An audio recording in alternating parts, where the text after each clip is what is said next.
नाही नाही मग असं केलं तर मी आडवा जाणार.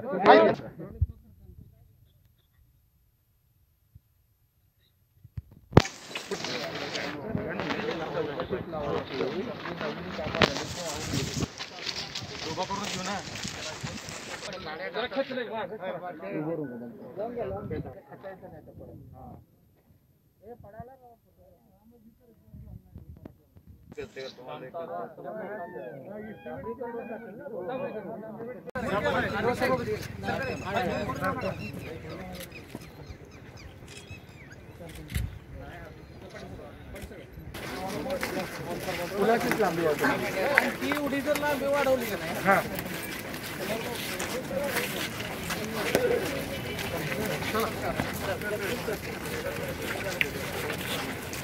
बाजूला छोटी होती इकडे पण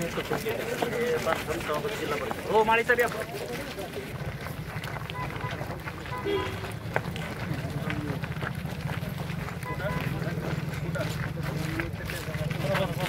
जाऊ दे त्याला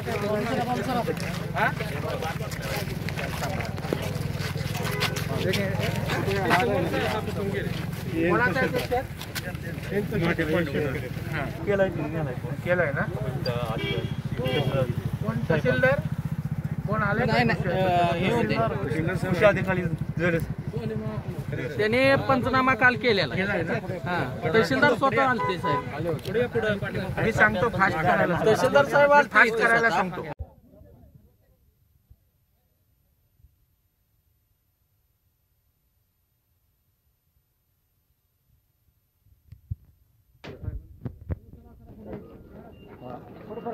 मागे जा की.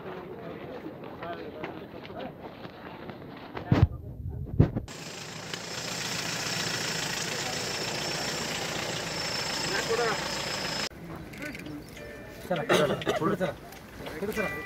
बाहेर काम करा. लांबून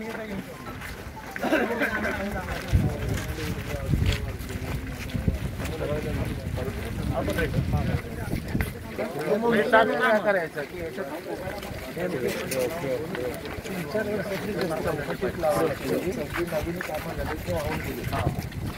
आता कामं चालू त्यांना त्यांची पुलाची उंची कळलं ना काय कळलं ना. अजून वर्ष व्हायचं ना. आता तिकडं चालू काम आता करायचं काम चालू आहे. जरा मागे जरा जरा पुढे गाड्या खचायचं नाही तर परत. हे पडायला बाबा फोटोग्राफर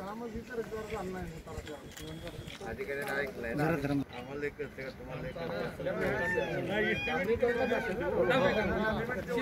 डांबरी दोनच बोट पुढलं बा आपण पुढलं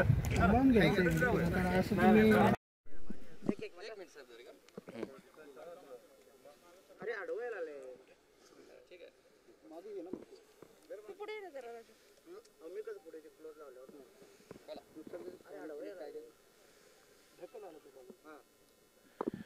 अत्यंत विदारक असं चित्र सांगली जिल्ह्यामध्ये अतिवृष्टीमुळे झालेलं आहे.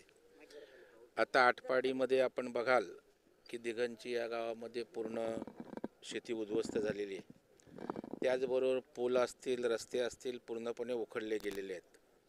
आणि मला वाटतं या तालुक्यामध्ये 4600च्या आसपास हेक्टर या ठिकाणी शेती बाधित झालेली आहे. आणि 5 ते 6 हजार शेतकरी याच्यामुळे नुकसानग्रस्त झालेले आहेत. आणि त्या तुलनेत जर आपण बघाल की पंचनामे 600-700 शेतकऱ्यांचे झालेत. म्हणजे अजून 10-15% पण शेतकऱ्यांचे पंचनामे झालेले नाहीत. आणि त्याच्यामुळे आज तात्काळ मदतीची शेतकऱ्याला आवश्यकता आहे. परंतु दुर्दैवानं या सरकारच्या संवेदना गोठल्या आहेत. त्यांनी ज्या पद्धतीनं या ठिकाणी यंत्रणा गतिशील करण्याची आवश्यकता होती ती आज कुठेही यंत्रणा दिसत नाही. मी मराठवाड्याचा दौरा केला, मी काल सोलापूरचा दौरा केला. त्या ठिकाणी 10-10% वर पंचनामे झालेले नाहीत. बरं पंचनामेसुद्धा त्या ठिकाणी सरसकट पंचनामे होण्याची आवश्यकता आहे. कारण जर पुरं पीकच्या पीक सलगपणे उद्ध्वस्त झाला असेल तर काय पुन्हा टप्पे छोटे छोटे शेतं बघण्याची आवश्यकता नाही. सरसकट पंचनामे करावेत. त्याचे सोपस्कार फार करू नयेत. आपण त्या ठिकाणी नजरअंदाजीने जे पंचनामे केलेले आहेत ते ग्राह्य धरावे. आणि मला वाटतं तात्काळ मदतीची शेतकऱ्याला आवश्यकता आहे. कारण आज त्याच्या शेतातलं पीक पूर्ण गेल्यामुळे त्यालाच खायचं काही विवंचना त्या ठिकाणी आहे. आणि मग अशा वेळेला त्याच्या पोटाची खळगी भरणं, त्याचं कुटुंबाचा चरितार्थ हा मोठा विषय होऊन राहिला आहे. तर सरकारकडं आमची मागणी राहिली. आजही मी आपल्या माध्यमातून सरकारला सांगतो की आता तरी जागा व्हा, या शेतकऱ्याला आता खायचं काही विवंचन आहे. तात्काळ आपण 25,000 रुपये त्याला त्या ठिकाणी द्यावे, तात्काळ मदत. कारण दीर्घकालीन उपाययोजना तर आवश्यकच आहे. कारण आता झालेलं नुकसान हे काय तात्पुरतं नुकसान नाही, त्याची शेती पूर्ण खरवडली गेले. मग तिना पुन्हा मशागत करणं, शेती सेटल करणं, यावर एक मोठा खर्च त्या ठिकाणी आहे. आणि त्याच्यामुळं आमची वेगळी मागणी नाही. आमचं एवढंच सांगणं आहे की उद्धवजी ठाकरे साहेब शेतकऱ्याच्या बांधावर जाऊन जे म्हणाले होते की 25,000 रुपये कोरडवाहूला, 50,000 रुपये बागायतीला आणि फळबागांना 1,00,000 रुपये, आणि त्यांनी जे त्या ठिकाणी वचन दिले त्यांनी जे वचन दिलं त्या वचनाची पूर्तता करावी, एवढीच आमची मागणी आहे. आमची काही वेगळी मागणी नाही आहे. आज पीक कर्जांच्या बाबतीत पण आबाळ त्या ठिकाणी झालेलं आहे. एक तर पीक कर्ज त्या ठिकाणी मिळत नाहीत. कर्जमाफी आपण जाहीर केलीत, अजूनही कर्जमाफी झालेली नाही. आणि दुसरा महत्त्वाचा मुद्दा जो या दौऱ्यात मला दिसतोय की आज या प्रत्येकाने आपल्या शेतीवर कर्ज घेतलंय, 2 लाख, 3 लाख, 5 लाख. आणि आता त्याला सोसायटीचं कर्ज असेल किंवा बँकांचं कर्ज असेल, त्याच्या हप्त्यांसाठी तगादा लागलाय. म्हणजे एकीकडे पीक उद्ध्वस्त झालंय, खायला पैसे नाहीत, मग यांनी हप्ते कुठून भरायचे? तर या शेतकऱ्यांची सगळी पीक कर्ज त्या ठिकाणी माफ करावीत, अशा प्रकारची आमची मागणी त्या ठिकाणी राहणार आहे. कारण ह्यांचं जर पीक कर्ज झालं नाही तर हा शेतकरी कुठून हप्ता भरणार? आणि हा एक मोठा प्रश्न या माध्यमातून निर्माण झाला आहे. आणि मला वाटतं आता टोलवाटोलवी बाद झाली, ढकलाढकली बाद झाली. केंद्र सरकारवर ढकलायचं नाही, आपण नामनिराळं व्हायचं. शेतकरी काय त्या ठिकाणी दुधखोळा नाही आहे, जनतेला समजतं कोण काय करतंय ते. आणि त्याच्यामुळे ढकलाढकली नको.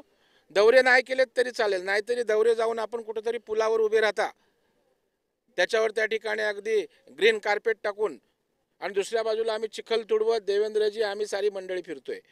कारण शेतावर बांधावर त्यांच्यात गेल्यावर शिवाय सुखदुःख समजत नाहीत. मग तुम्ही फिरला नाहीत तरी चालेल, परंतु शेतकऱ्यांना पैसे द्या.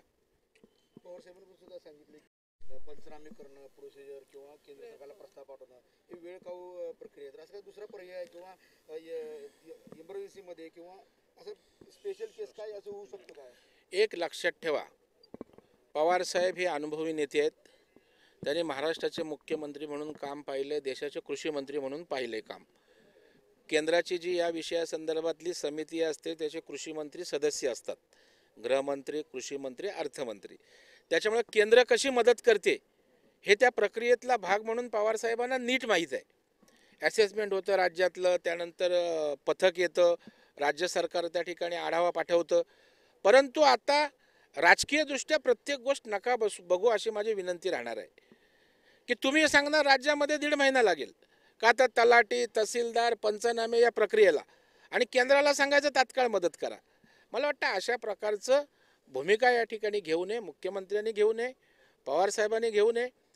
आणि या ठिकाणी आता कर्जाच्या बाबतीत पवारसाहेबांनी सांगितलं ना की कर्ज उभं करा. मग विचार कसला करताय तुम्ही? या ठिकाणी एकदा पवारसाहेब दौरा करणार, उद्धवजी येणार, त्यापेक्षा मंत्रालयात बसा. कर्ज आज आपल्या राज्याची कर्ज काढायची क्षमता आहे. आपण अजून 70,000 कोटी कर्ज आपण काढू शकतो, 50,000 कोटी काढले. मग जर या बळीराजासाठी अन्नदाता जो आपला आहे त्याच्यासाठी कर्ज काढायला लागलं तर काय अडचण आहे?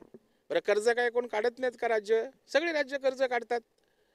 त्याच्यामुळं मला वाटतं जे धाडसी निर्णय, तात्काळ निर्णय घेणं आवश्यक आहे. म्हणजे जे देवेंद्रजी बोलले ना, सरकार चालवायला दम लागतो, याचाच अर्थ आहे की निर्णय तात्काळ व्हायला पाहिजे. ज्या वेळेला कोल्हापूरला महापूर आला या ठिकाणी परिसरात, आपण आठवा तो GR देवेंद्रजींनी काढलाय, तो दिवस रात्र बसून त्या ठिकाणी मॉनिटर करत होते. आपण गुरांना पैसे दिले, गोठ्यांना पैसे दिले, आपण त्या ठिकाणी भाड्याचे पैसे दिले, आणि त्यामुळे 18,000 रुपये सदैव मला वाटतं हेक्टरी आपण त्यावेळेला दिले. आणि पंचनामे वगैरे काही नाही, आपण तात्काळ पैसे दिले. आणि मला वाटतं तो GR जरी जसाच्या तसा राबवला ना तरी शेतकरी खुश होतील.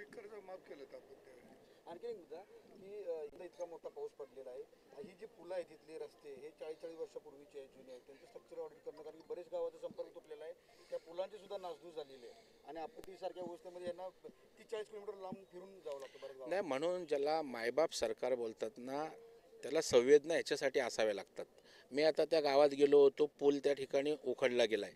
आमच्या भारतीय जनता पक्षाच्या कार्यकर्त्यांनी भराव टाकून त्या पुलाची कनेक्टिव्हिटी केली. म्हणजे सरकारचं काम नव्हतं का? जिल्हा परिषदेचे संबंधित खात्याच्या अधिकाऱ्यांनी येऊन तात्काळ गव्हर्नमेंट स्तरावर निर्णय घेऊन ते काम तात्काळ कोणाची जबाबदारी आहे? बरं, हे एक पूल आहे, असं एक पूल नाही, असे अनेक पूल आहेत.